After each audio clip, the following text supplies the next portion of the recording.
There is a lot that plays into the economic state of Kentucky. Considering that, we have several experts in their fields joining us to discuss where Kentucky is economically now and where we're going in the future. Joining me, we have Aaron Pursley, Commissioner at the Kentucky Cabinet for Economic Development, Anna Bowman, Communications Director at the Kentucky Center for Economic Development, Ashley Watts, Senior Vice President of Public Affairs at the Kentucky Chamber of Commerce and soon to be President and CEO of that organization, and Mike Clark, Associate Professor of Economics and Interim Director of the Center for Business and Economic Research at the University of Kentucky. Welcome everybody this morning. Thanks for joining us. Thanks for having us. All right, we're going to start with you, Aaron. Each of you just briefly talk about your expertise in this field. Okay, so I'm currently the Commissioner for Business Development at the Kentucky Cabinet for Economic Development. Yes. My background includes 30 plus years of international trade and finance experience, mostly in Washington, D.C. and sub-Saharan Africa. I came back home to Kentucky a year and a half ago to be International Affairs Director, and now I am the Commissioner for Business Development with the #1 job of increasing investment in our state and bringing better paying jobs to our state. Okay, Anna? The Kentucky Center for Economic Policy is a 501c3 nonprofit, nonpartisan organization. We do research and analysis, education and advocacy around important issues facing the Commonwealth. And we fight for policies that will lift the quality of life for all Kentuckians. And Ashley. And I've been with the Kentucky Chamber for 7 years. I was recently announced as the next president and CEO. And the Kentucky Chamber is the state's largest business association where advocacy is really our primary focus. So we want to be businesses' voice at the Capitol, both small and large businesses. And Mike. I'm currently the interim director for the Center for Business and Economic Research at UK. And the center basically does economic and policy analysis for a lot of state agencies, a number of different business groups. And generally, we just try to kind of monitor the economy and keep track of what's going. And first of all, the next question, Anna, I'm going to start off with you. What is the state of Kentucky's economy? Well, we hear a lot about how Kentucky's economy is very strong, but a question we ask is, who is it strong for, and how are average Kentuckians doing? You know, we know that inequality is as high as it's been since the Great Depression. We know that worker productivity in Kentucky has grown by 40% since 1980, but hourly compensation only by 12%. Median wages have been stuck for about the past 2 decades. And even though we have a low unemployment rate, we still have 20,000 fewer folks employed than we did before the recession if you account for population growth. And you know, instead of doing things like raising the minimum wage and protecting the safety net so that when people fall on hard times, you know, they can get back on their feet, we're doing the opposite. We're letting those wages stagnate, and that affects a lot of people. And we're attacking safety net programs, which mean that, you know, people have an even harder time getting by when things are hard. And Ashley, what about to you? I would disagree with my friend Anna a little bit. We think Kentucky's economy is booming. We look at the numbers that Mike's has reported lately that shows that unemployment is the lowest it's ever been. It shows that jobs are growing, wages are growing. We have more investment, I'm sure Aaron can talk about that more in a minute, than we ever had in Kentucky's history. And so you look at the last couple of years, and we think that it is because of pro-growth policies that the administration and the legislature have produced, such as right to work and tax reform, workers' comp legislation, that really have made business investment grow in Kentucky. And you can see the windfall from that. I mean, right now, when we talk to businesses, the #1 problem they have in Kentucky is they don't have enough workers.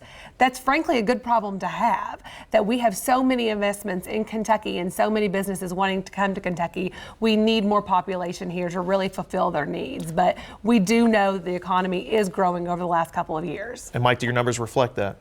Yes, I think generally, although there are some areas of potential concern, we have been seeing gross domestic product in the state, which is basically the value of the goods and services that we produce, has been increasing at a somewhat slower rate than the national economy, but we've been catching up a little bit in terms of some of those percentage changes over time. Employment has been continuing to grow, a little bit slower than it has been maybe in the past, but we are continuing to see employment growth, particularly in the areas of manufacturing, trade, transportation, and utilities. But it's not all good news. But it's not all good news. We do see some areas where we're seeing that we're not keeping up with the rest of the nation or maybe some of the surrounding states. For example, some of the professional and business development industries, we seem to be lagging behind. Financial activities, we seem to be lagging a little bit behind in those areas. And Aaron, that's where you come in. That's where I come in. I want to paint a broader picture of where we are as a state of Kentucky. So let's imagine that over the past 3+ years of the Bev administration, we have 1,200 new and expanding projects in our state. We have 58,000 new jobs that have been created during this period of time in this administration. And actually, your last story had the numbers incorrect. So we've increased since your last story. So 58,000 new jobs and $23.4 billion in investment in our state. And that's more than any 4-year administration in our state. And we're just getting started. So Kentucky is growing. Of course, there's always going to be things that we have to look on and focus on. It's a constant growth to get better and better. But we're on the right track and we're going the right direction. Now, we do have a big race coming up, obviously, that could impact numbers one way or the other. Now, let's just stick to policy-wise. Ashley and Anna, how could policy be affected by whoever is elected as governor? Anna, we'll start with you. Well, one of the big stakes issues we face, pretty soon after the election takes place is that when legislators come back to Frankfort in January, they will start crafting a new biennial budget. And so the governor sets the tone for that by proposing a budget in January.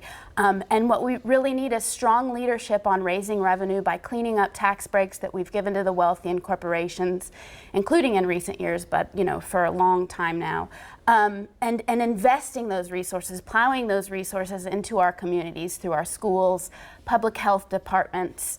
There's some agreement around this table around the need to reform our gas tax so that we have more revenue for infrastructure. And I would agree with Anna. The first task the new governor or Governor Bevin will have is to really look at the budget and help legislators craft that budget. We would encourage, from the business community's perspective, to continue the pro-growth policies that we've seen the last several years.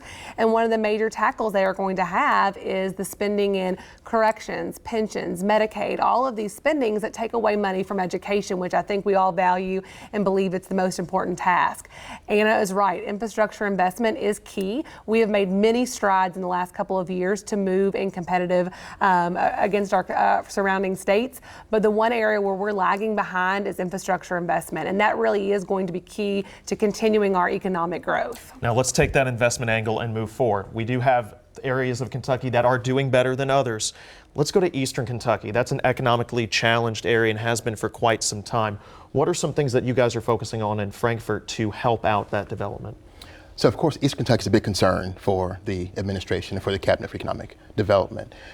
You have in Eastern Kentucky a very unique situation where you have an industry like coal that's starting to decline, and some will say even dying. But what you have there is this great workforce. You can't find better workers than coal miners and farmers, right? So it's how do we get companies attracted to that workforce of people in that area of the country? And so we are targeting companies to look at the workforce in Eastern Kentucky. We have job programs that we're putting in the area as well. The Kentucky Work Skills Program, which really focuses on 5 areas, which is IT, healthcare, construction, logistics, and advanced manufacturing. We're trying to train people in the areas where they need jobs, where the workers out there, the factories need those kind of skilled workers. And so we're training the workers for the jobs that are there. And Eastern Kentucky is a big focus for us to work on that workforce, to get them in the new jobs that moving forward. Mike, I want to hear last thoughts from you. Sure. So again, we do have a great workforce there. I think one of the things that we need to focus on is the training, because sometimes there's a mismatch between the skills that the workers in that area have because they've been trained for certain industries and what skills they need for industries that are likely to grow in the future. So I think efforts to improve those skills and get them more aligned with what the market is interested in will be helpful. I wish we had more time, but that's it for this discussion. 9 minutes is never long enough.